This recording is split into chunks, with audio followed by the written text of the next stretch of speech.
Video editor కావాలనుకుంటున్నారా 24/7 digital media స్కూల్లో చేరండి. కింది నంబర్ని సంప్రదించగలరు. హాయ్ హలో నమస్తే, వెల్కమ్ టు 24/7 న్యూస్ టీవీ. నేను మీ శాన్వి. ఈ రోజు మనతో పాటు సినీ క్రిటిక్ అండ్ అలాగే పొలిటికల్ అనలిస్ట్ చిట్టుబాబు గారు ఉన్నారు. మరి ఆయనతో మాట్లాడదాం. హాయ్ సార్, నమస్తే. నమస్తే. ఎలా ఉన్నారు sir? Always all right. Sir, ఇప్పుడు చూసుకుంటే మొన్నటి వరకు అఘోరి చాలా రకరకాలుగా వైరల్ అయింది. మరి ఈరోజు చూసుకుంటే పోలీసులు కొట్టడం కానీ మీడియాను కొట్టడం కానీ ఇలాంటి ఒక వీడియో వైరల్ అవుతుంది. దీని గురించి ఏం చెప్తారు? ఇది అమ్మాయి అగోరో ఒక మెంటల్గా చూస్తున్నాం ఈ మధ్యగా వరుసగా అమ్మాయి విషయాలన్నీ. ఇది ఏదో మాట్లాడితే ఏదో చేస్తుందో అగోరా అదొక వింత ప్రవృత్తి, వింత ప్రవృత్తిలో ఉంది. దాన్ని మరి పోలీసు వాళ్ళు అమ్మాయి అసలు రోడ్లో కూర్చుంటే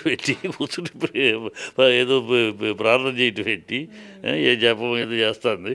అది వీళ్ళు హ్యాండిల్ చేయటం పోలీసు వాళ్ళు కూడా ఏం చేస్తారులే. పోలీసు వాళ్ళు కూడా పాప నడు రోడ్లో కూర్చుంటే ఏం చేస్తారు, లాగేయాలి, తీయాలి కదా. తీస్తూ ఉంటే అదేమో మరి మామూలు మనిషి కాదు కదా, కొడుతుంది, కొట్లో చేయి చేసుకుంటుంది.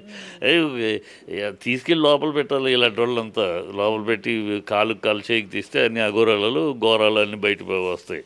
ఇది అఘోరా అయితే నువ్వు ఉంటే వెళ్ళిపోయి ఎక్కడో ఉండు.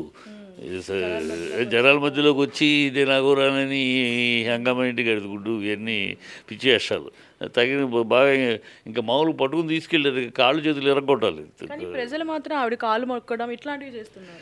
మనం ప్రజల్లో ఏముందమ్మా ఈ మూఢనమ్మకాలు ప్రజల్లో దాన్ని మనం ఎక్కడో ఏదో ఒకటి జరిగితే దాన్ని పట్టుకుని వెళ్ళిపోతారు. దానిలో అఘోరా చేయి పెడితే ఇది వస్తుంది అది వస్తుంది. మన జనాలు మనం ఏం చేస్తాం, అదే వాళ్ళకి అడ్వాంటేజ్. జనాల యొక్క అమాయకత్వం, అజ్ఞానము, ఈ మరి ఘోరమైన మూఢనమ్మకాల వల్లే ఇలాంటి వాళ్ళంతా పుట్టుకొస్తారు. దొంగ సాములు పుట్టుకొచ్చినా, దొంగ ప్రాస్టర్లు పుట్టుకొచ్చినా ఇలాంటి వీటి మీదే ఈ ప్రజల అమాయకత్వం, ప్రజల అజ్ఞానం. వాళ్ళకి ఏంటంటే ప్రజల్లో వాళ్ళకుండే కష్టాలు కన్నీళ్ళు ఏదో ఇదేదో జరిగితే మంచి జరుగుద్దేమో, ఈ వీళ్ళ దగ్గరికి వెళ్తే మంచి జరుగుతుంది, ఇలాంటి తపన ఉంటుంది కదా జీవితాల్లో. వాటిల్లో దాన్ని ఎక్స్ప్లాయిట్ చేసుకుంటాం వీళ్ళంతే. అంటే ఇప్పుడు అఘోరికి మానసికంగా ప్రాబ్లం ఉంది అని చెప్పుకోవచ్చు మనం? 100% మానసిక ప్రాబ్లం అయితే అసలు అలా ఉండరు. మెంటల్ డిస్టర్బ్డ్ కాకపోతే వాళ్ళు నిజంగా అఘోరాలు అయితే ఇక్కడ ఉండరు. వాళ్ళు ఇక్కడ ఉండరు, ఎక్కడో అడవుల్లో గిడవుల్లో ఎక్కడో ఉంటారు, ఎక్కడో పర్వతాల దగ్గర ఎక్కడ ఉంటారు. ఇక్కడ ఎందుకు సిటీలో ఎదుగుంటారు? సిటీలో ఉండే ఊరే ఇప్పుడు మార్కెట్లో అఘోరాలకి మొదలైంది శవాలు తింటారని. అదే ఒక వింత, ఆ వింత వీళ్ళ పెద్ద ప్రవృత్తి చూద్దామని అంత కుతూహలం కూడా ఉంటుంది. నిజంగా తింటారా, ఎలా తింటారు? అఘోర జంతువులు ఏ మాంసం అయినా తింటారంట,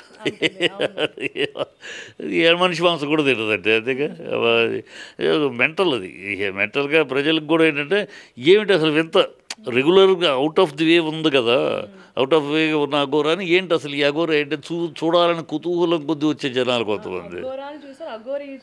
అఘోరీని చూడటం. అంతకుముందు అఘోరాని ఒక ముసలాయన ఒక ఆయన వస్తూ ఉండేవాడు, ఆయన కొన్ని కథలు అయిపోయింది. ఇప్పుడు అఘోరి. ఇవన్నీ ఆ వింత ప్రవృత్తి, వింత మనస్తత్వాలు, వింత వాళ్ళు నిజంగా పవర్ఫుల్ అఘోరులు అయితే ఇక్కడ ఎందుకుంటారు? ఇక్కడ ఉండరు అసలు. ఇక్కడ పర్వతాల్లో అక్కడక్కడ ఉంటారు, ఇక్కడ ఎందుకుంటారు? ఈ పిచ్చి వేషాలు ఏదో మెంటల్ డిస్టర్బ్డ్ అంతే అది.